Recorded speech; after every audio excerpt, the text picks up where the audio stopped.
Thank you. And we will reference it throughout the evening. And then, does everybody have a notes for our time together? This one here? Yeah. Oh, sorry. Yeah, there you go. Perfect. All right. You tell me when, Jimmy. You win. Win. All right. Well, it is our honor to host you guys, and if you don't mind, I'm just going to start with a word of prayer. That's kind of our habit here. Sure. So I'll say, Christian, I hope you don't mind, and we're just going to do that. Father, thank you so much for your grace and goodness. Thank you for the opportunity we have to work together, and I pray for the Pt1 Volleyball Association, Lord, that this training and this governance model that they've adopted years ago would truly bring effectiveness to the pursuit of their mission. So guide us tonight. I pray you bless our fellowship and our time together. May it be profitable in Jesus' name. Amen. Amen. Close this door. Hey, what I didn't bring, give me a pen or a pencil. We have pens. We're a school. There you go. Do they have a napkin? No. I might just make it in here, but that'll be fine. So what I wanted to do here to get going is just have you introduce yourself to me. Jimmy and I have gotten to know each other just a little bit through email and phone conversation. Yeah, thank you. We've got pens. We've gotten to know each other just a little bit through planning for this. Jimmy would remember a gentleman named Dr. Phil Grable, who was the founder of Grable and Associates. So you nod your head, so you remember him. Phil officially retired 1 year ago, January 1st. And so for the last 5 years, he recruited 4 associates to kind of keep Grable Associates going. And I was privileged enough to be one of those associates. And so there are 4 of us.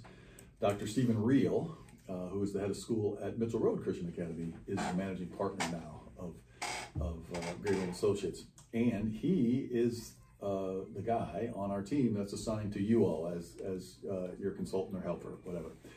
But he was diagnosed on the week of Thanksgiving with acute leukemia. So he was in the hospital for a month receiving really aggressive chemotherapy. He is in remission, but he's still in isolation for the foreseeable future. He's in the 2nd round of chemotherapy, but he can do it from home. First round, he had to do it in the hospital. And then February 16th, he is scheduled for a bone marrow transplant. And we hope that this will be the cure for his leukemia. So right now he's in remission. And the goal is with this bone marrow transplant, after the 2nd round of chemo, will be his cure. So Stephen asked if I would step in his place. All that to say that. And he would love to continue what Dr. Grable started with y'all, but ask if I would fill in. So that's why we're doing it here, and happy to host it. And welcome to Southside Christian. When we get going and take a break, I'll give you a quick tour if you're interested. If you're not interested, we won't waste time, but I'll give you a quick tour. You might want to see the gym. It's been updated quite a bit since you've seen it. Maybe you've refed it. No, I'll at least show you the gym. There's probably a couple basketball teams practicing in there tonight, but just give you a real quick tour when we take a break. But I would like, if you would, just to go around and introduce yourself and tell me your role. I know 3 board members and the commissioner. Tell me your role, maybe how long you've been a part of the association, and why you do this, why you have agreed to serve on the board. Would you start? So I'm a retired military. Came 2000. Lewis, right? Lewis. Am I saying it right? Lewis? That's fine. Lewis. Okay. That's fine. And where are you from? What's your... Puerto Rico. My wife is Puerto Rican. From where? Bayamon. Oh, I'm from Yauco, the south. She's from the north. Okay. Yeah. The north and the south. So yeah, I came 2007. Gas station of Fort Jackson, retired in 2015. So actually been part of the association since 2007. So I started refereeing in 2013, 2014. I became the official chair for the association. So I'm in charge of all the officials. Very good. And well, Jimmy told me one time, well, you don't run for the board, and then I ran, and somehow I'm here. And here you are. And here you are. But I mean, I love to serve. Yeah. So. Amen. Thanks. Jimmy? I'll introduce our 2 that are ghosts today. Okay. We got Chuck Ray, that's the AD at Winthrop. Okay. And he's been on 2 years. 3 Or maybe, he may have been something re-elected, like yeah. Okay. kind of, he's originally was a volleyball coach, so he's got volleyball experience. Great guy, brings a lot of wisdom to the to our board. And then Angela Fries is out of Anderson. She's the one that developed COVID today. She runs a club, been around the region for a long time, probably 15, 20 years maybe. Yeah, long time, knows it, so she does good. Myself, I'm the elder in the group. Been in it for well over 30 years. Started out as junior representative eons ago, and probably the first 5 or 10 years was just a volunteer position. I don't remember now, wasn't much, but just been doing it for that long, and seen a tremendous amount of growth since we started years and years. I think somebody was asking me the other day, I think we had 3 clubs, about 150 players, junior players. At the time, we had more adults than we had junior players. They have since left the scene, not hardly doing anything anymore. And we'll top, we'll close in on 7,000 this year, members, yeah. And 70-something clubs and about 300 and something teams. Awesome. Yeah, so, and I'm about 5 minutes from here. So basically you don't do anything. You said you're 5 minutes from here? Yeah. Is there, you talking about your office or volleyball Where I facility? live. Yeah. Okay. We've never had brick and mortar office. Okay. Always worked out of the house. Gotcha. Yeah. All right, great. Sue? I've been with it probably when Jimmy became commissioner. Bob and Jane were still the commissioner that was there for this, but I was the adult coordinator. Like he said, that went to nothing. As juniors grew, adults fell because adults were coaching and everything. So there used to be 6-man adults. Everybody used to do 20 courts and all that. It is not existent anymore. So I kind of was there for the adult to junior transition. I only joined the board, that's my 5th year. I think this is because I was in 2018. And I just got voted, 2 years ago to be the CEO, but I'm not CEO, you're the CEO, the chairman of the board. But we all work really well together, and I'm in charge of the beach and outdoor program, which will start ramping up this next month. Very good. So yeah, that's what I do. And are you on staff at Benlip? I am the head volleyball coach of the program. I don't work there because Gotcha. I'm not a teacher. Understood. But yeah. We call them contract coaches. Yes, that's what I am. Yep. I'm a contracted coach. Very good. So I'm in my off season over there. Yes, very good. Yeah. Tell me your name again, I'm sorry. Kim. Kim. Yeah. And I live here in Greenville. I run a club here. I've been doing that for 17 years now. We've actually used your gym before for tournaments. We've had some players come through our club and all that. Great. And then I've been on the board since we started policy governance. I think I'm the only one besides Jimmy. So that was 7 years ago, 8 years ago, I think so, something like 7 or 8 that. years ago. And yeah, I mean, kind of similar to Luis, it was kind of a why not run for the board? I want to see what else I can do for the region, and She wins the award of wearing the most hats of anybody I know. Yes. Yes. Oh, very good. Including new mom. Yeah. Oh, a lot going on. congratulations. Good for you. Thank you. How old? He's almost a year, actually. He'll be a year next Really? month. Yeah. Oh my word. I know, it's crazy. It's flown by. Wow. Wow. Crazy. Well, my wife and I have 3 adult children, but we now have 2 granddaughters, and we're praying for more. Anyway, let me tell you a little bit about my story and why I'm doing this kind of a thing. This is my calling is Christian school administration, Christian school ministry. So I've been done Christian school for 41 years. Wow. I know I don't look that old. Thanks very much for saying so. Yeah.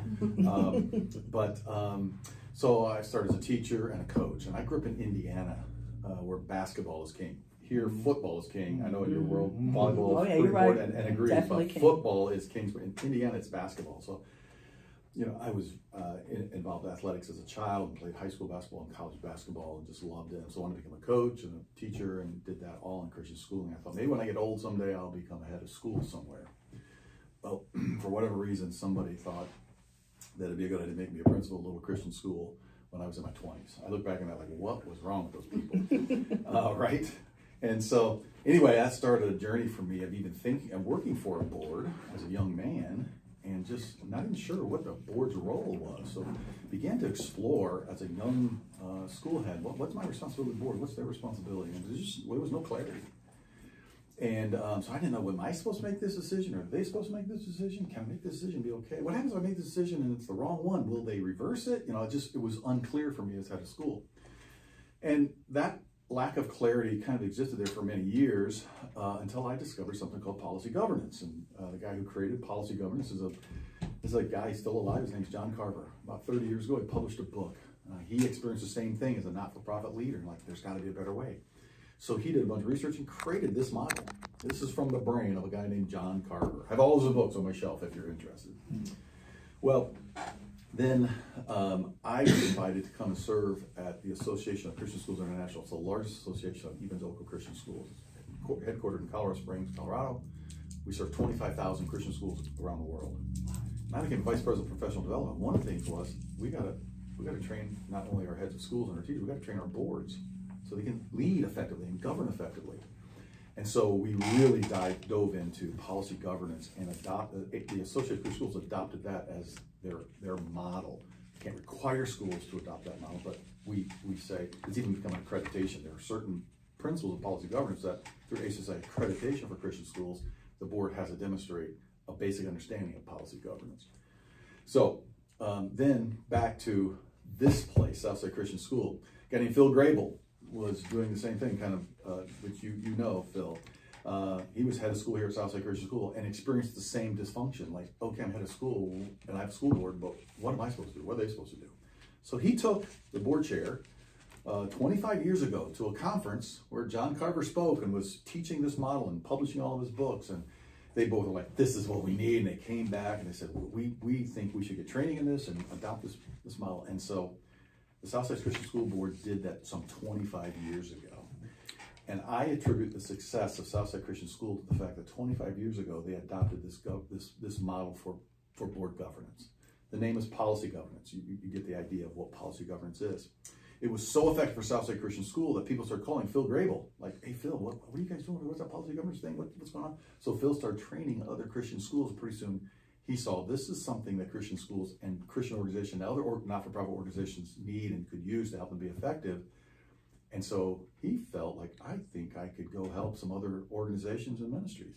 And so the Southside Christian School Board launched him into that consulting thing, even funded him partially for the first year to get him off the ground. So this board at Southside Christian School became a policy governance board and become a leader in that. Our board actually does training and that kind of thing. But then Phil did this consulting for 22 some years and he retired last year. And so now that's where we're at. But that's how policy governance has impacted this place. If you look around this place and say, what do you attribute to the success? I would say two things: the Lord's gracious blessing and strong policy governance leadership of our board. And I'll just tell you, as head of school, I love policy governance. So I'm speaking now as your friend at the end of the table. I love it because it defines my role very clearly in what we call a board policy manual. And it defines what I'm supposed to do, that's the ends, and it defines what I'm not supposed to do, the executive limitations. So if I operate this school pursuing our ends, trying to achieve the mission and vision and let's use PG language, policy governance language, ends, and I stay within my executive limitations, I have the support of the board 100%. And you might imagine there are some tough situations to deal with 220 employees, 1,340 students. You know, they're just tense situations. That's the people business, that's education, right? Mm-hmm. I never wonder, will the board support me on this decision? Because they said they would. Here's the document right here. Not this one, but the Southside Christian School policy manual for the board. And it gives me freedom to lead, and it empowers me. But my board holds me accountable to the ends. I have to demonstrate every year, and my performance review is based on how effectively we've reached our ends as an organization, and if I've stayed within my executive limitations. And I'll just confess to you, and this is just personal Sam talking, there are times that I've had to go outside of the executive limitation, but the first phone call I make is my board chair, like, here's the situation. I need to kind of step outside here for a moment, unless you want to call a board meeting. He says, no, I want you to send an email to the rest of the board, copy me, and So one of them was how we administrate tuition assistance for families in need. So let me give you a real life example. COVID hit, and everybody's struggling and panicking, like, oh my goodness. And we were too, right? You remember that it was only 4 years ago, right? Right. And so there were situations where we had to help families who literally lost their job. A third of our families lost their jobs, at least temporarily. So I had to step outside of the existing policy and limitations to help this family. And of course, that was an extenuating circumstance. Board chair said, yes, we don't need a board meeting, you go. That's common sense.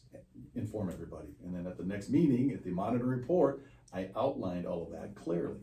Okay, so I give that as an illustration of, from a head of school perspective, from a commissioner perspective, or a CEO, that's the beauty of it.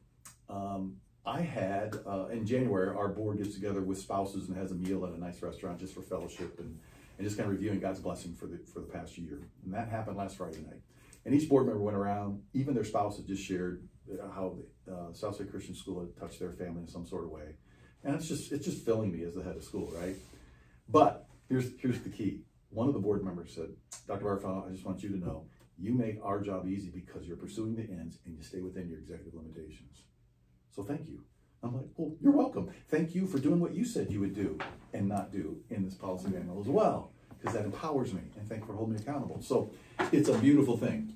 And then when I moved to South Carolina and became head of school, Phil really started working on me to join his team on the side. So my day job is the head of school at Southside Christian, and I love doing this with other Christian schools and other organizations. But he said, if you're gonna do this, you have to go get formal training. So there, believe it or not, there is a formal year-long course that you can sign up for if you want to be a policy governance professional. And I loved it. I am a little bit bitter that I didn't get an additional graduate degree, because that's how much work it was. I got a certificate, but not a degree, right? So I wished it would have turned into another degree, but it wasn't. So I'm telling you all that to give you the context of my love for this model. There are other governance models out there. I just think this one's the best. And I've experienced it both from head of school and from a board perspective. And working with ACS, I've helped countless school boards with this. And now as a Grable associate with Grable, love doing that as well. So I believe this is the best model, and I think it will help you all maintain your effectiveness as a board and even increase that strength. Okay, so all that's context. All right, you ready? One other thing I want to say, a couple other things I want to say at the beginning here is this presentation I'm going to walk through. You have notes here.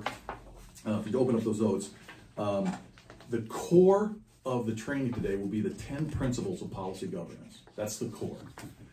I like to refer to them as the 10 commandments of policy governance. But it's not from the Bible, though I'm not saying that. It is a man-made construct and model. But there are 10 principles, and if you follow these principles and know and understand these principles, your board will reach new levels of effectiveness. So that's the core of it. We're going to get to the 10 principles and work through all of them. The notes are designed so that, you know, there's the formal statement of what that first principle of ownership is about, and then there's space there for you to jot some notes. Maybe you have a reflection on that or a question. Jot that question down. We'll talk about it. Or maybe as a board decide, we need to revisit that and make sure we're on, you know, par with that. And so let's make a list of tasks that you all as a board think, when thinking about PG or this principle, we probably need to do a little more work here or there, or correct this or adjust that. Okay, so that's how this is designed. All right, let me say also, this PowerPoint is designed. I designed it. We put it together, and it's our bread and butter, our Christian school board. So all the language is Christian school, and all the language is head of school. All right, so all you got to do is take out head of school and think commissioner. So whenever you see head of school, just put commissioner in its place. All right. So I want you to know it's not like I made a mistake and I don't know you don't have a head of school, but this Christian schools are our bread and butter. And by the way, these snacks are for you. The water's for you. There's coffee here. I have sparkling water if anybody needs it. We'll take a break here halfway through as well. Okay. So first question we want to, and this is all introduction to get to the 10 principles of policy governance. Why have a board? Why do boards exist? Why does this board exist? The answer to that is It's required by law. Okay, so the law, South Carolina state law requires a corporation has a board. Now what? What's the other justification? Make the tough decisions. Well, let's think about it in these ways. It's expected by the constituents, all right? So when you have a corporation, everybody expects you have a board, and it's to provide governance, all right? Sometimes boards have to make hard decisions, absolutely. That's a role of the board, but that's not the purpose of the board, right? The purpose of the board, why you have a board is required, your constituents expect it, and you're trying to provide governance for the organization, for the association. Can I call you the association? Mm-hmm. Is that the right language? That's fine. Okay, great. So then what are boards supposed to do? They're supposed to govern. That's why this term policy governance, not government, governance, governing. What is governance? It's to steer the ship. It's from that Latin word. You can see it there. I can't even pretend to pronounce it, the French word. But the idea is you are steering the ship of the association. You are setting the direction. And what are the directions? The directions are your end statements. That's where you're going, right? Okay. Here's some other language we won't get onto, but the fundamentals of governance is assurance and connection. So assuring that we're going the right direction and connecting with and protecting the organization, but connecting also with the owners, which we'll get to. Who are the owners? All right, so what is governance? This is where I really wanted you to go. So I love this statement. This defines it for me. The coming together of a group of elected or appointed individuals to act as one for the purpose of guiding the organization of which they hold the trusteeship toward the accomplishments of its ends while establishing appropriate boundaries for accountability. Did you track with all that language? That's PG language right there. This isn't my verbiage. This is John Carver, right? So a group of people, elected or appointed, who act as one. We'll talk about board holism as a principle here in a moment. But you're guiding the organization. That's the governance thing. That's the steering the ship towards the ends. You're a trusteeship, so there's, you're holding a sacred trust of the organization to accomplish its ends while establishing appropriate boundaries so bad things don't happen. The ends are good things are happening, trying to avoid bad things from happening. That's why there's executive limitations.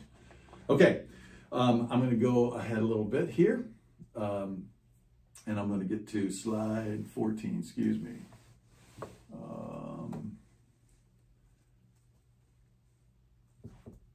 Slide 14. There we go. That's what I was looking for. The clarity of the board's job. So policy governance provides clarity. I told you that. I've already talked about that, right? It was unclear for me as head of school. What's my role and what's the board's role? What decision do I make? What decisions the board make? Someone help me. No one could help me. This model provides that clarity. So number one, there on the policy making. Is all that up there? Thank you. You have your ends. In your policy manual, there are 4 sections there. Your ends, that's where you're going, your ultimate objectives. The executive limitations, that's your boundaries for your commissioner. The board process, how you're going to behave as a board. And the 4th one is the relationship with the commissioner. What that relationship looks, what authority you've granted him, what authority he doesn't have, what authority you hold and assume. So, and then secondly, it assures the executive's performance. That's your commissioner. So you'd be the CEO, the executive, the head of school, all those are interchangeable. So to make sure we're achieving the ends, your ends, and that is staying in compliance with the executive limitations. And then third is linking or engaging with the ownership. We're going to talk about ownership a little bit because I'm not clear on who the ownership is, and I hope you can help provide some clarity for me. All right? All right, the next one we're going to go to is policy governance is, and let's say it in these terms here. Policy governance is unique technology, I thought that was a great word, of governance, that not just tips on how to make your board better. So here's the thing, if you're going to be a policy governance, you're either a policy governance board or you're not. If you pick and choose, you know what, I think we won't do this thing, please don't call yourself a policy governance board. It's a comprehensive model. And I saw this in Christian schools who all over the world who thought they were a policy governance board, referred to themselves as a policy governance board, but they weren't because they didn't behave like a policy governance board. And then confusion comes from that, conflict comes from that, misunderstanding comes from that. And so all that we're saying about policy governance here is it's a precision model. You follow it all or you don't. Here's an illustration. So I have this watch on my wrist, right? Now, this is an Apple Watch, but if it were the old mechanical, does anybody have a mechanical watch? Right? So it has all those pieces in there, right? It's a precision piece, right? If you take one of those pieces out, it still looks like a watch, but will it keep time? Or think about a table clock, same thing, right? It's a beautiful table clock. I'd look at it, and there's the two hands and all the 12. There's not one there. I'm just, there's a table is all. But if you take one piece out of that thing, is it really a clock? Or is it just a piece of decoration, right? And it's the same with policy governance. It's a precision model. If you choose or elect, or maybe it's just because, and I've seen this many times, boards are undisciplined. They don't follow the model as they've all agreed to. You're not a policy governance board. And there's going to be confusion. There's going to be conflict. You won't be as effective. And so no one is saying you have to do policy governance. You'll get to decide that. The only point I'm making with this is if you choose to be policy governance, be all in. And so it's also a conceptual shift, a new way of looking at the board's job and the relationship of the board to the commissioner. Not only for the boards who are in trouble, but also for boards who are doing a great job. And I think you all fall in that category. And it's simply a way to move to new levels of effectiveness and leadership. Okay, I'm going to skip ahead to, there we go, we're there. The 10 principles of policy governance. This is the heart and soul, the core of this. I've worked with PG boards literally all around the world, mostly in the United States, but have been places outside the country, and it's just been such a great thing. And I always ask policy governance boards, typically they're Christian school boards, not always, but we all refer to the 10 Commandments, right? So I'm a Christ follower, I'm a Christian, and I should know the 10 Commandments. I've never memorized them. I don't think about them every day. Now, I know I'm not supposed to steal, I'm not supposed to commit adultery and so on. I'm clear on that. But if I were to list all 10 of them, I'd have to sing the song that I learned when I was a kid. Number 1, we've just begun. God should be first in your life. That's how I remember the 10 Commandments, right? Sorry, I'm not going to sing the whole thing. But I ask every policy governance board, can you all give me the 10 principles of policy governance? How many of them could you give me? I'm not going to ask you. I'm not going to put you on the spot. Yeah. How many can you come up with in your mind? Maybe 2. Okay. Off of memory. Okay. I know the big concept, but specifics. All right. So my point is simply this. I'm not being critical because it's so typical. Because you don't live in PG every day. But if you're going to be a PG board, I would encourage you and challenge you to know and understand these 10 principles. Maybe you can't recite all of them, but you get the concept of all of them. That's our goal, right? And if you get the 10 principles, you will operate and follow them. You will operate very effectively as a policy governance board. All right, so here we go. Any questions so far? No. We tracking? All right. On your notes, principle number 1 is the principle of ownership. Louis, would you please read that for us out loud? Ownership. The board connects its authority and accountability to those who morally, if not legally, own the organization. If such class exists beyond the board itself, seeing its task as servant leader to and for that group. Owners, as used in the policy governance model, are not all stakeholders, but only those who stand in a position corresponding to shareholders in an equity corporation. Therefore, staff and clients are not owners unless they independently qualify as such. Okay. So we have to be able to, you as a board, as a policy government board, have to understand who are the owners of the organization. So let me back up and say, for Southside Christian School, we say God is the owner of our school. Okay, great, that's great. But who do we answer to? Who does the board of Southside Christian answer to? Who are they whose interests are they representing? Could we say that it's all of the parents? Mm-hmm. This says not all the stakeholders are actually owners. There's a difference between a stakeholder and a customer and an owner. So if we were a equity corporation, use that language, if we were a for-profit corporation, like who owns Apple? That's a for-profit corporation. They're making lots of profit. Who owns them? Stakeholders. The shareholders. Right? Do you know Apple has a board? They know who their owners are.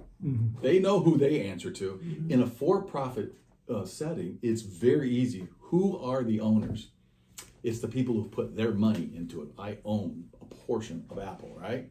Okay, for a not-for-profit like Southside Christian and for your association, it's not quite as clear, but you need to know who your owners are. So let's talk about what qualifies as an owner, and then see if we can identify clearly who the owners of the association are. All right. So board members are simply trustees for the ownership. So first, clearly, we have to identify the moral ownership.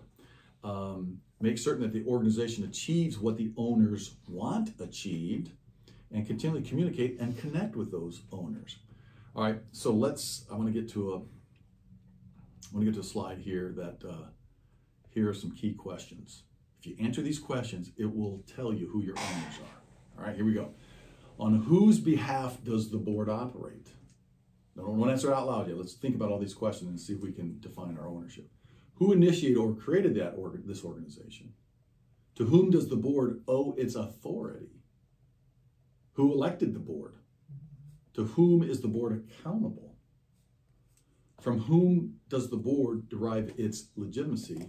And if you were wildly successful, who would you want to report that to, right? So who are your owners? If it's not all your stakeholders or not all your customers or all your participants or all your clubs, who is it? Directors. The directors. This body? No, the directors of each club. We Directors of each club, okay. Under us, clubs independently use us as a tool to get into tournaments, memberships, and stuff like that. Under the clubs are members that have to join our organization to participate in these events we run. Okay. So is that how you would all describe your ownership? Are the directors of each individual club? They have voting rights to elect the board. Okay. Very good. What about the actual participants in each club? Would you consider them owners? I consider them customers. Yeah. Okay. As the clubs, and it's more of them. Okay. Very good. Did the owners, or let's say the directors of each of the clubs, help in putting together the end statement? No. You all did that. Correct. On their behalf, which isn't uncommon. Correct. Right. Do the directors know what the end statements are? Doubtful. Okay. They're available to them. Yeah, they're They're available available. to Did they read them? I doubt that many. I looked on your website. I couldn't find your policy on your website. How were they available to them? I thought they were. I may have missed It's it. up in the club director section, I believe. You got to sign in. That's a special Very login. good. Very good. Yeah, Okay, that's- perfect. yeah. Great. It's available to them. Okay, Because very I good. found it there, yeah. So are y'all comfortable with defining the ownership as the directors of each club? Okay. Yeah. That's great. You've got your owners defined. So let me ask you this next question. How do you connect, as a board, how do you connect with the ownership? Communication is primarily, we do have meetings nowadays, it's Zoom. But communication is, we're on regular communication basis with them via email, newsletters, text, and phone. Very good. Yeah. Very good. And Jimmy has it set up so there's a separate one for the directors, and then everything goes to the rest of the customers, like the coaches and the participants. Gotcha. And one is just for the directors. Gotcha. Love that. Very good. What other thoughts or questions or maybe action items would you, when you think of ownership? Sounds like you guys know who your ownership is. That puts you like, boom. That's a... We Yes. have had some discussions about when we went through our last elections in our voting process. Right now, the club directors are the ones who elect the board. We've had some discussions about officials in our region, and are the officials, would they be considered customers? Would they be considered owners? What role do they have? And we've talked about, is there a way, or should we get them involved in the election process as well? Because they do have a stake in the region. So yeah, that's... So do I hear you say that perhaps the group of officials officials are, you don't have clarity yet if they're owners or not. Right. Mm-hmm. They're independent contractors. Okay. And can work for our region or any of the other, there's 40 regions, and can work for any of them. And some regions, and all 40 regions under the USA Volleyball work individually and independently. So they have their own system. From what I know of them, and a good many, they have specific board members for specific areas. Somebody over officials, somebody over juniors, somebody over adults, somebody over outdoor. Over it is a term meaning that they just kind of represent that area. We have not chose to do that. We've chose to have 5 board members elected by the club directors, and in the last 4 or 5 years, we've had officials on the board. Okay. So could I encourage you guys to capture a potential action item of deciding on, getting clarity on, are the referees or the referee group owners or not? I think you need to define that. Now, please don't equate owners with the ability to vote. Correct. Just because you have the ability to vote, you may or may not have, as an owner, you may or may not have an ability to vote. Here's the PG definition of a moral owner. So there's a financial owner in the for-profit world. We call it moral owners in a not-for-profit world. So someone who is committed to the organization reaching its ends, regardless of if they're a participant, a customer, or whatever, a contractor, a vendor, whatever. Even if they don't participate, they still want to see, they're so committed to the ends, they want to see the organization reach its ends. Correct. Okay? So that's the PG definition of, you can give owners voting privileges, but that's not a PG prerequisite. Some owners get voting privileges, some don't. Okay?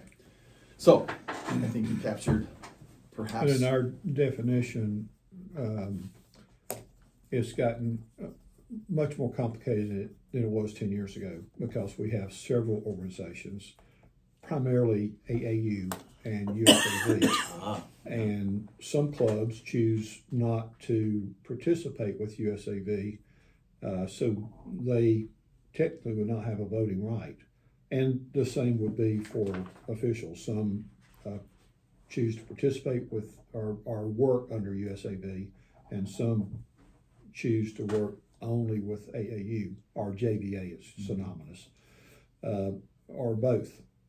So it is a little bit gray. It's a little gray. Yeah. And the grayness you're referring to is, are those groups owners or not?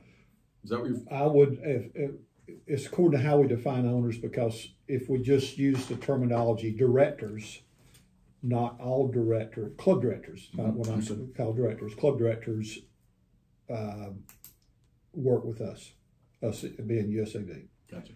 Some choose to work out with the other organization exclusively. And it would be the same with officials. And that parents, members have no idea. We're trying to do a better job of defining who we are and who they are. But it's difficult, because they just go to join a club, pay the money, and go play a tournament, and they still don't know what tournament. I get a dozen calls a week. Can you tell me where's the times on this tournament? And it's not even our tournament. It is a little cloudy. Yeah. Okay. Yeah. Well, I would challenge you guys to think about, in the next 12 months, in the rhythm of your board meetings, put that on one of your items to address, to do some research on, do some discussion, and try to decide. All right, let's go to principle number 2.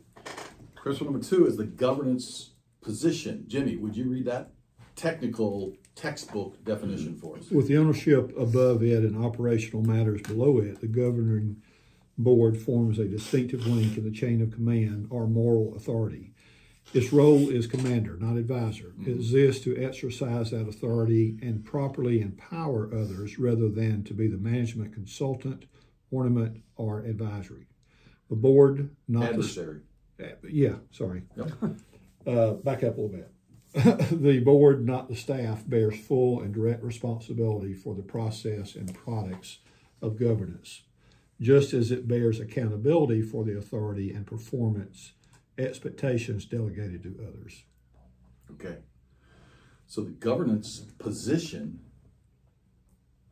well, let me ask you that. Tell me what that just said. Give me the layman's term and just synthesize it. Our role as a board is to be between our owners, the club directors, and our commissioner. Yeah, you got it. You got it. Well done, Kim.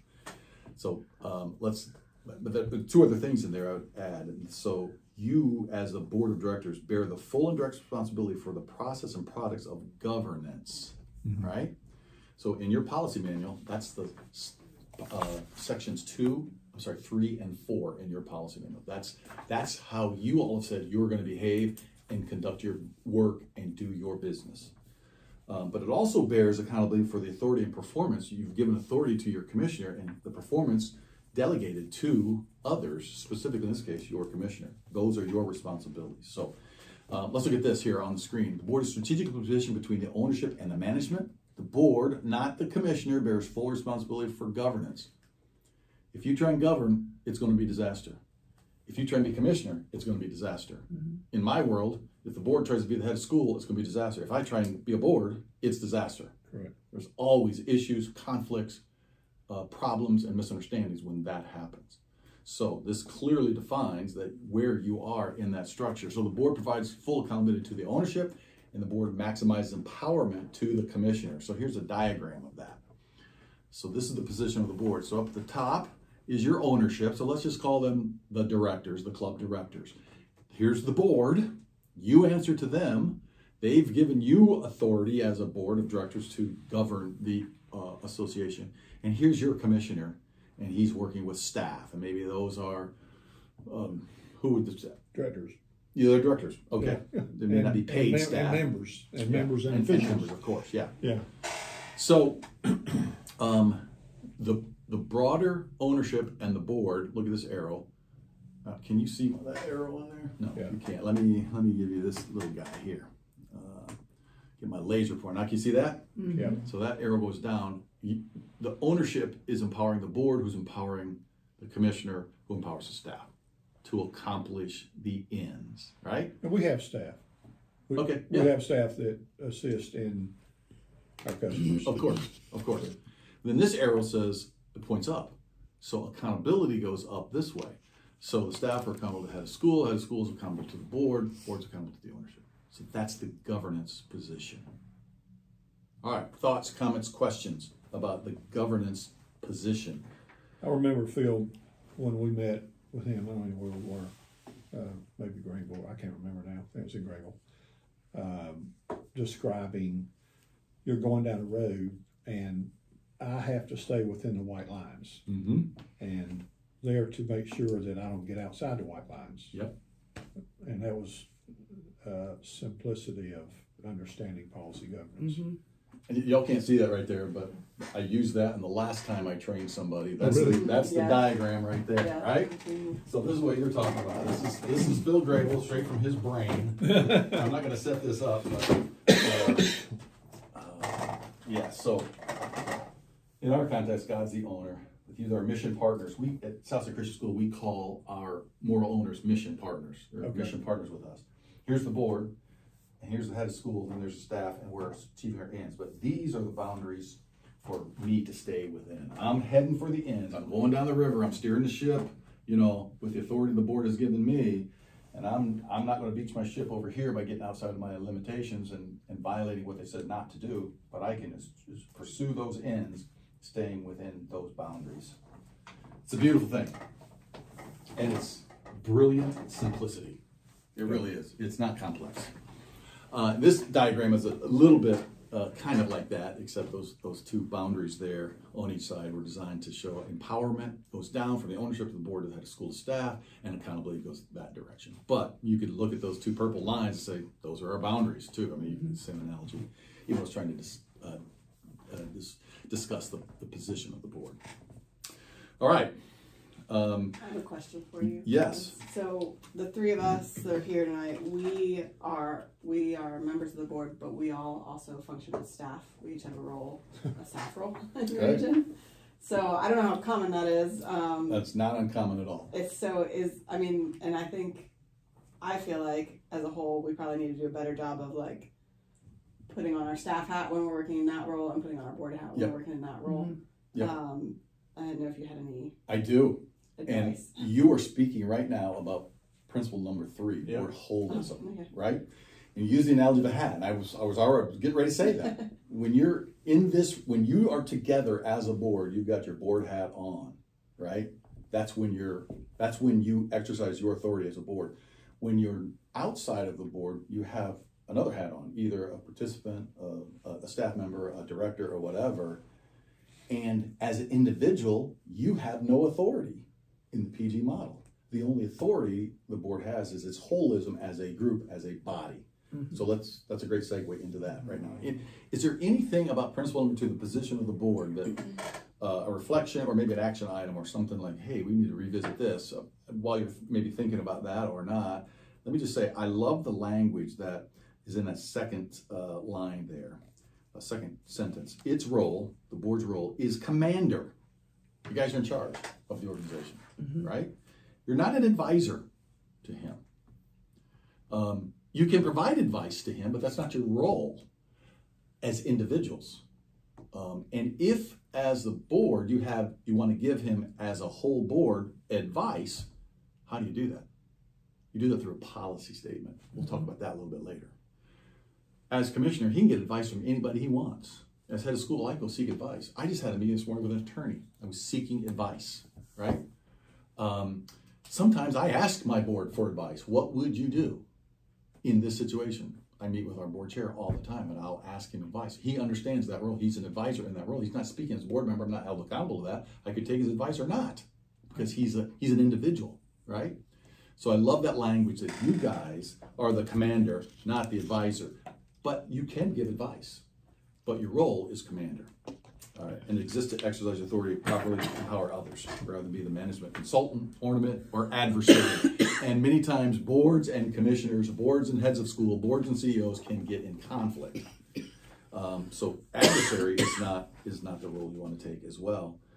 And following PG, being disciplined in that model will alleviate 99% of potential conflicts or adversarial role. All right, let's move on to number 3.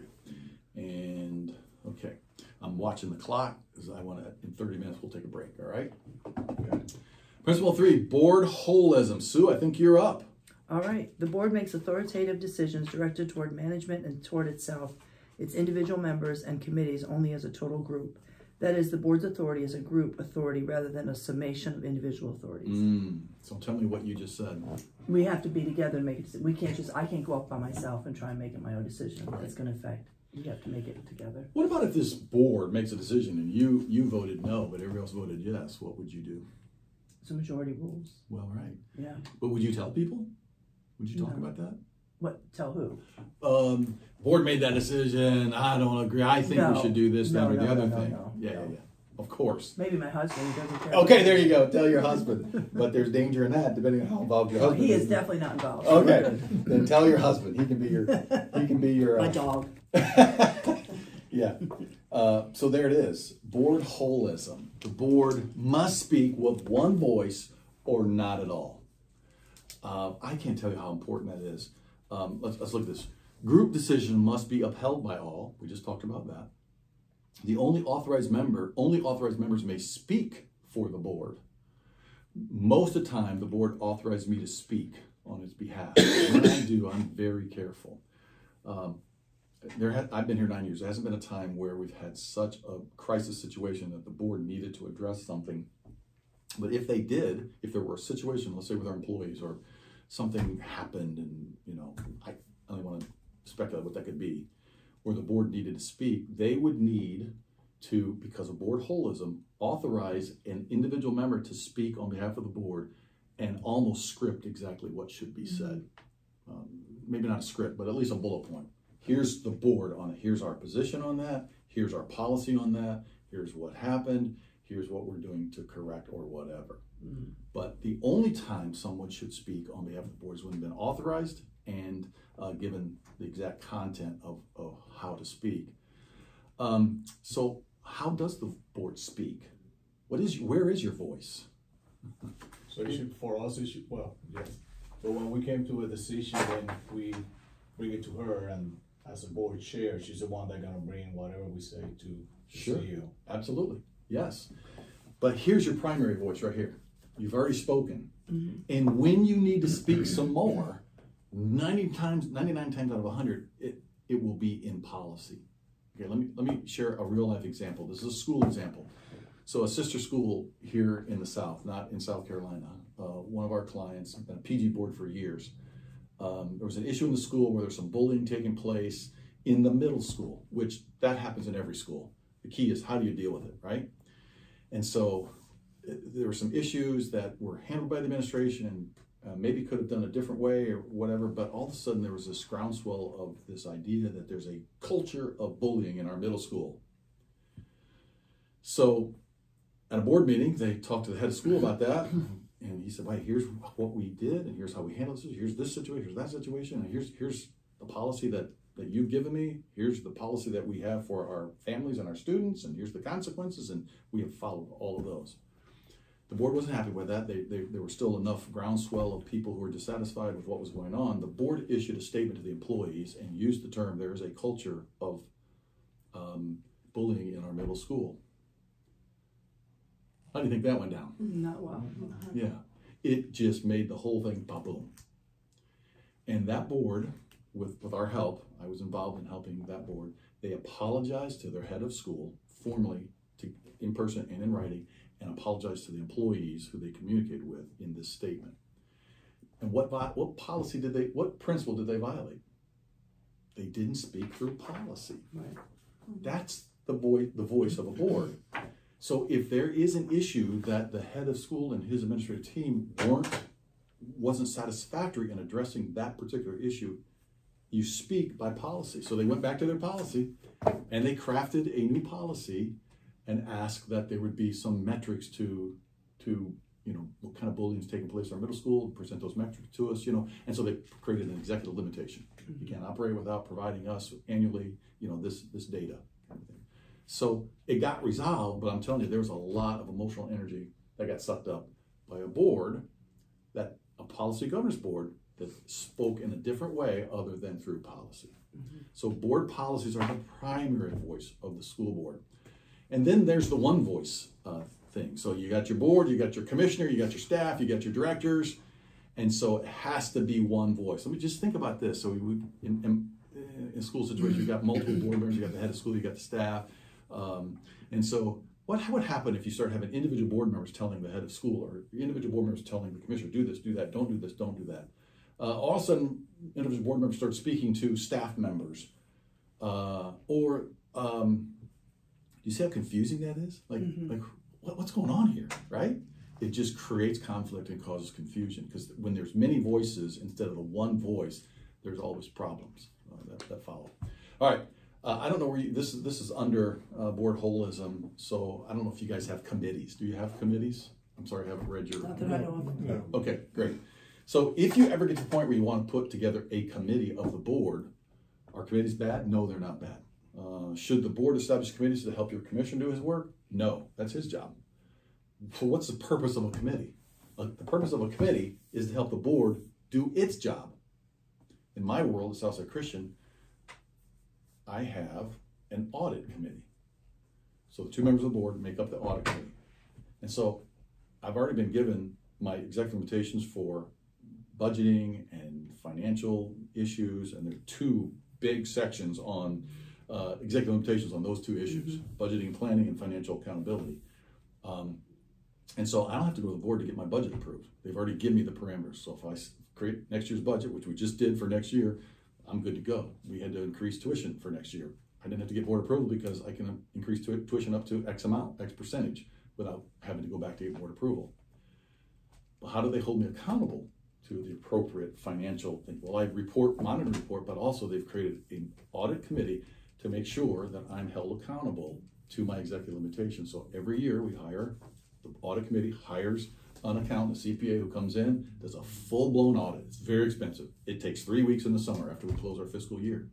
And then that CPA reports to the audit committee, who I'm all part of that, not excluded from it, but then that audit committee takes that information to monitor my compliance to the executive limitations. So that's the point of that story, is that an audit committee in my world exists to help the board do its job.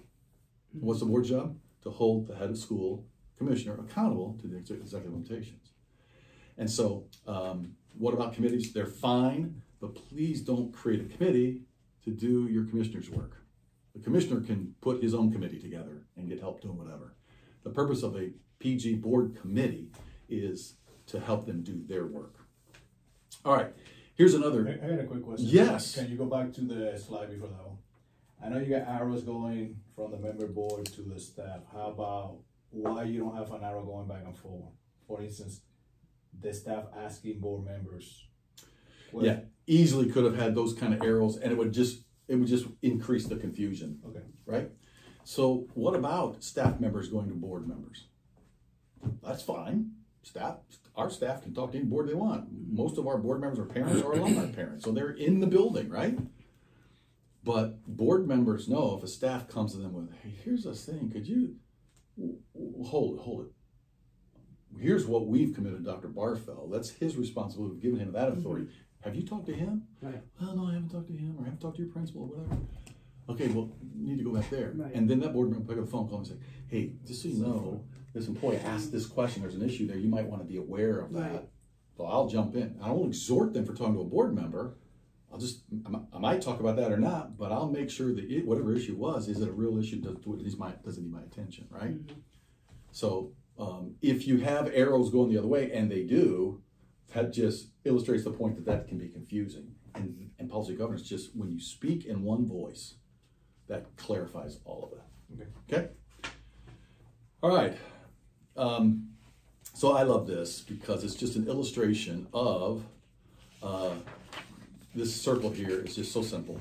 But there are 4 sections of your policy manual. The first one is the ends.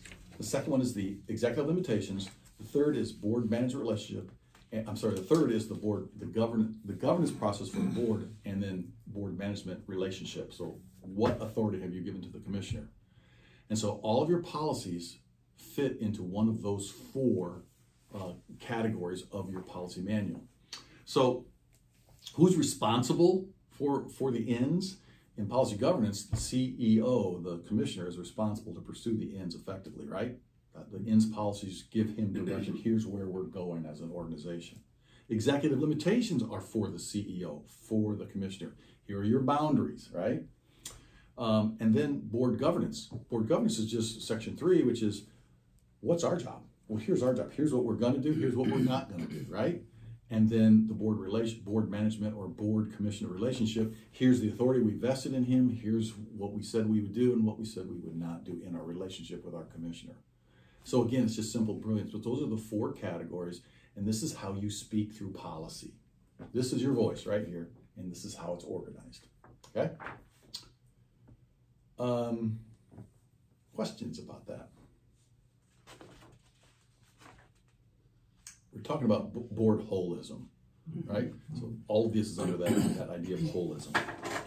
You probably will cover this later, but I'll go ahead and ask you what's on my mind. So if we have, from the original time we created ends, we felt like, okay, a few of these have changed. It doesn't really apply, so we drop this and add this. Yep. That's done.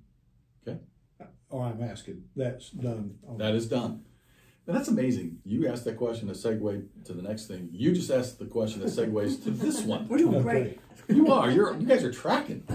So principle number 4 are the ends policies that you just referenced. So we're going to answer that question, all right? So Kim, would you mind if I open this door? I'm getting a little hot. I think my assistant. Yeah. I think my assistant has left. So ends policies. Can you read that for us? Sure. And I'm going to ask you to tell me what you said, what you're at, okay? All right. Ends policies. The board, excuse me, the board defines in writing the results, changes, or benefits that should come about for specified recipients, beneficiaries, or other targeted groups, and at what cost or relative priority for the various benefits or various beneficiaries. These are not all the possible benefits that may occur, but are those that form the purpose of the organization, the achievement of which constitutes organizational success. Policy documents containing solely these decisions are categorized as ends in the terminology of policy governance model, but can be called by whatever name a board chooses as long as the concept is strictly preserved. Okay. I'll turn around and look at that thing over there. School board ends statement. This used to be where we had a board meeting, then our board has gotten big enough that we now have a different accomplishment that's a little bit bigger, but that's still there. Those are our end statements as a school. My board obsesses over those things. They really do, because that's their focus. This is what we're trying to accomplish. They're trying to hold me, they are holding me accountable to that. They're empowering me to reach those ends, but they obsess over that. Mm-hmm. And so you asked the question, and we're probably getting ahead of ourselves here, but I want to answer that question because you put it on the table. Do ends statements change? The answer to that is yes, but not very often. Mm-hmm. Right. So I've been here 9 years at Southside Christian School, and our end statements have been edited, changed, minor changes 3 times. And there were more statements, improving the statement to provide clarity, okay? But that's who we are and what we're marching towards. So do ends change? Yes, they do over time. They can morph a little bit, but they're not gonna morph fundamentally, right? They might be adjusted or something's not relevant any further. And so they can change. But whose responsibility is it to articulate the ends? The board's. Absolutely, absolutely. Do you get other people involved in that? You can, but it's your responsibility to have the end statement be an absolute reflection of where you're going and what you want to accomplish. I was going to tell you something else. I'll get to that later. But let's look at the statement here. And so, did I ask you what you just read? No. Would you tell me what you just read? It's just that the board defines our goals as an organization and what we want to accomplish. When you guys talk about your ends publicly, do you use that terminology? Our ends? With the board we do, but not with other people. Right. And so one of the things that is always, this is PG language, end statements, right? But not everybody understands that. So I call it our school mission when I talk about it publicly.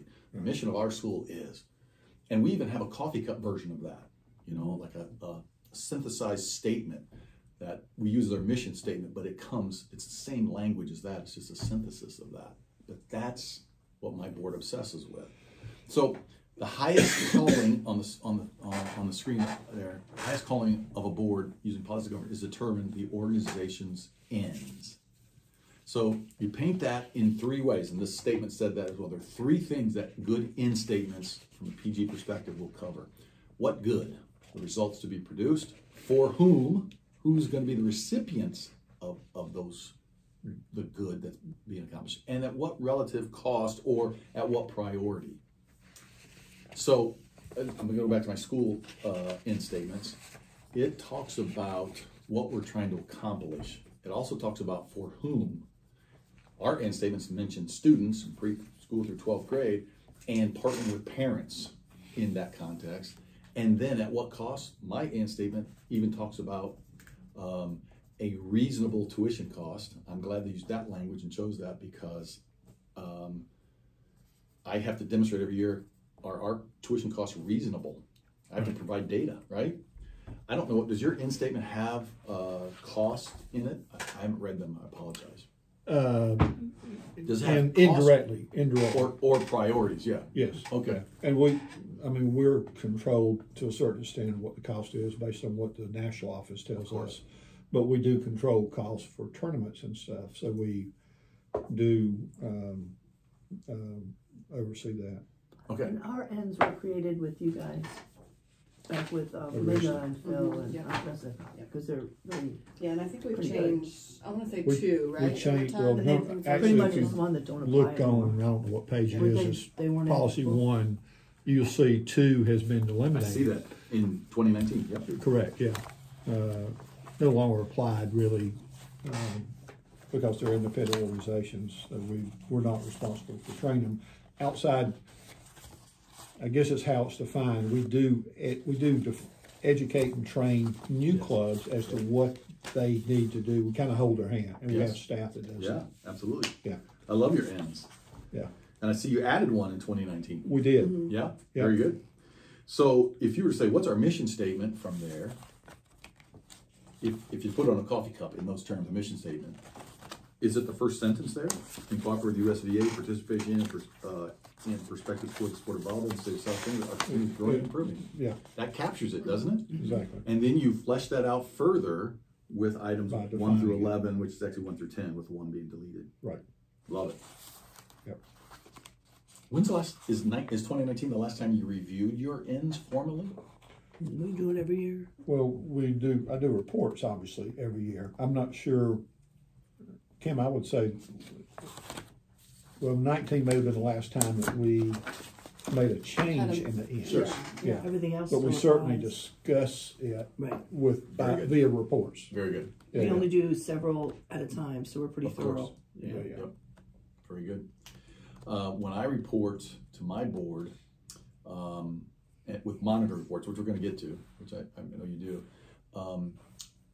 we recently, the last couple of years, changed it so that every board meeting I'm reporting on one of our ends. We have 5 end statements and then sub statements underneath there. So Right. I'm reporting. So the board asked me to do that instead of typically I did at the end of the school year. Like here's how we, here's all the data on how we reached our ends this year.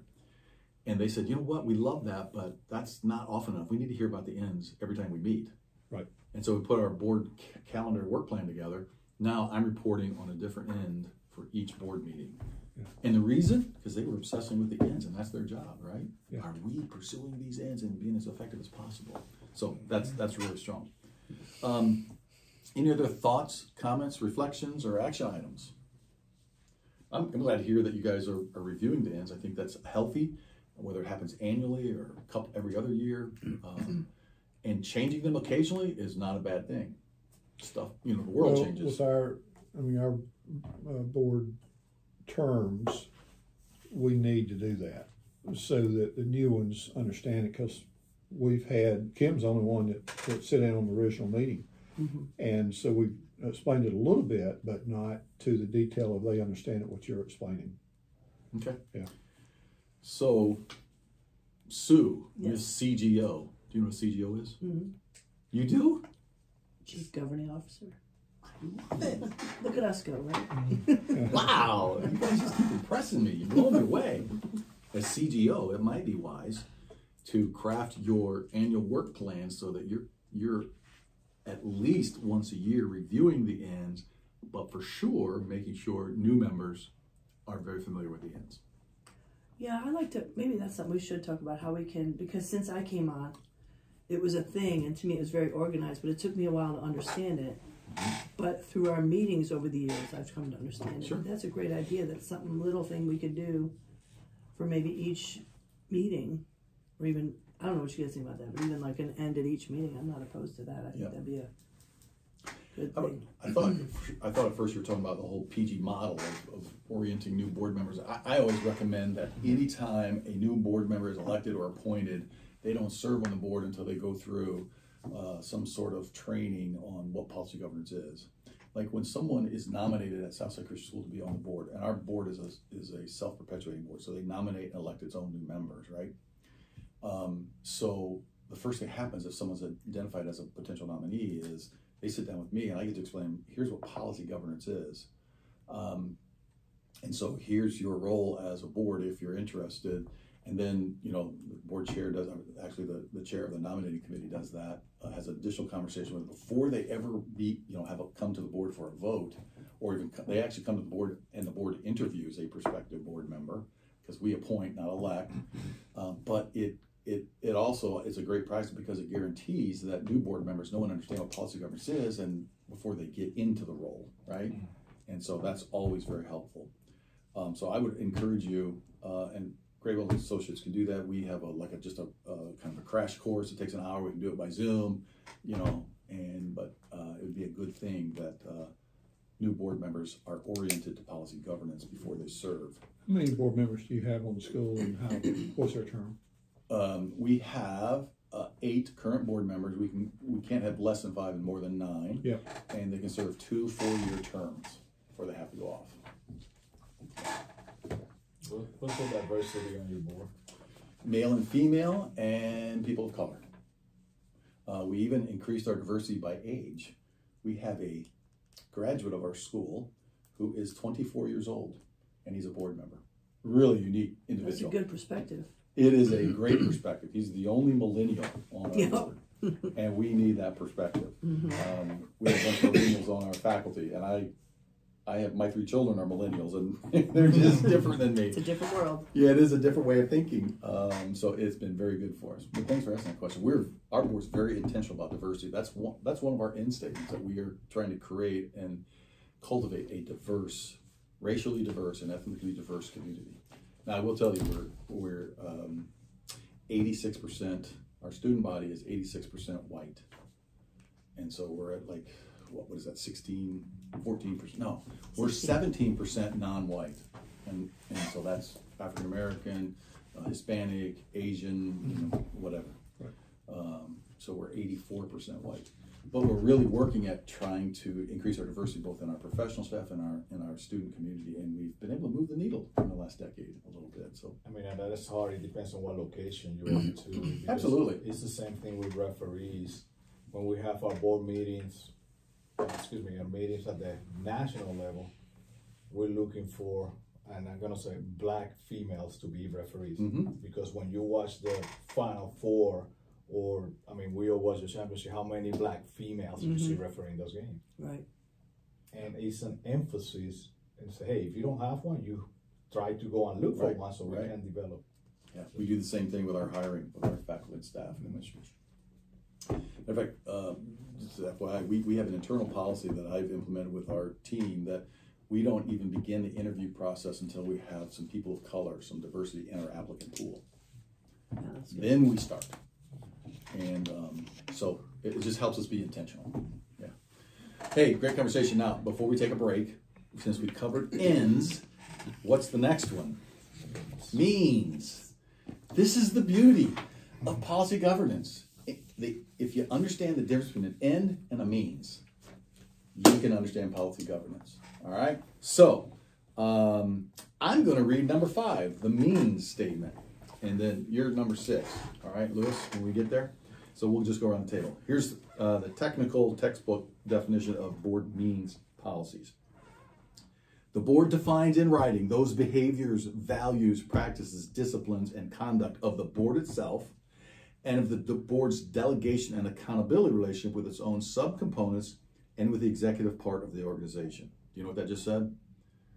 You're defining in writing your behavior and defining the behavior of the person you've delegated authority to. All right. Because these are non-ends decisions, they're not part of your end statements. They are called board means to distinguish themselves from ends and staff means. All board behaviors, decisions, and documents must be consistent with these pronouncements.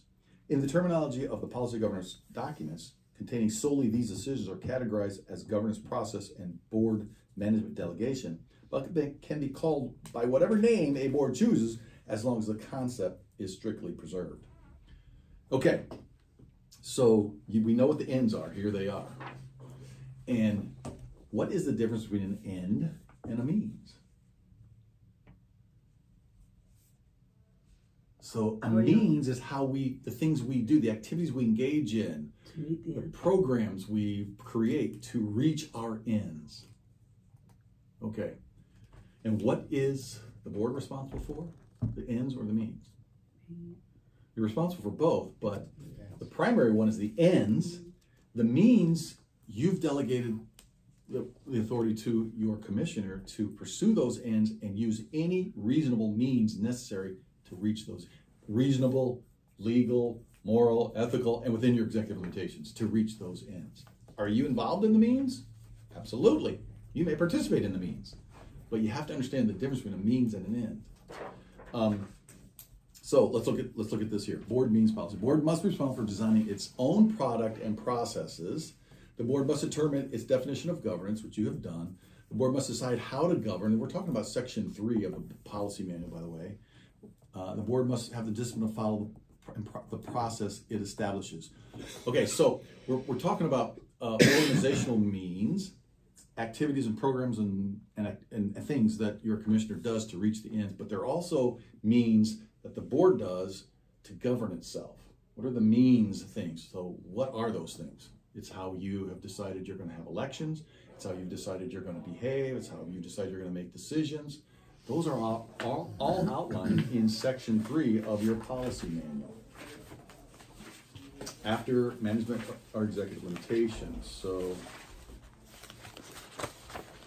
sorry, it's section 4, not section 3. So it literally is you deciding the means by how you're going to behave. That's different than the ends. And policy 4.1.41, I don't see a page number, I'm sorry, but it's 3/4 of the way back there. Policy title, governance style and values. The board will govern lawfully, observing policy principles, with emphasis on, there you go. Those are your means as a board. That's your board means. And then there's organizational means that he is responsible for. All right? Okay, here's a slide that shows the difference between an end and a means. Your ends are, again, for what good, for whom, at what cost, or what worth. The means are the methods, activities, program, practices, services. And there's organizational means to reach your organizational ends, and then there's board means that you've defined in section 4 of your policy manual. It defines how you will govern.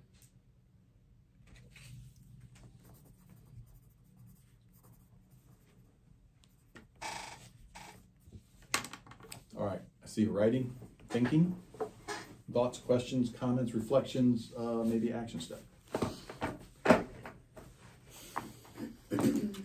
I think that section 4 is probably our most neglected portion of our. We've all agreed on that. Yeah. And I mean, I don't know what's in here. All right. I was just thinking the same So thing. that's the action step. Is we need to read it, and we need to make sure we're I wrote it following. here. I'm going to ask a question I know the answer to. Who's the CGO again? All right, Sue. Who's responsible to make sure the board knows and follows its own means? Me. That's right. That's your responsibility. And Remember the diagram you had of the circle and the 4 Yep. quadrants? And there's CEO, there are ends, and executive limitation CEO, or commissioner. On this side, it was CGO, Right. CGO, board chair. So I would just recommend, as an action step, don't have a meeting without everybody having their policy manual in front of them. Not that you're going to get to know your policy manual so well, but when you get into a conversation, or let's look at what we said we would do. What's our policy on that? How did we say we were going to behave? How did we say we were going to make this decision? How did we say, what was the method for doing this thing to govern well? And Maybe we could create nice booklets for the board, having that in there so you can carry with it. Instead of just having like, this is great, thank you for doing this, but we should have like a booklet that we can carry with the meeting. That's a great idea. Yeah. Whether it's paper or media, digital media, either way, but have access to that while you're meeting, because you're holding this man accountable to the executive limitations, and that's your responsibility. But also, you as CGO has a responsibility to hold the board accountable to its own stated means. It's a beautiful thing. All right. It's time for a break. Y'all ready for a break? Yeah. Let's take a break. There is a bathroom, a little bathroom right next to our office here that y'all can use if you'd like. There's a couple of them, just adult facilities, or there's a big one down in the commons down there. And then take your bathroom break, get a cup of coffee, get a snack, whatever. And why don't we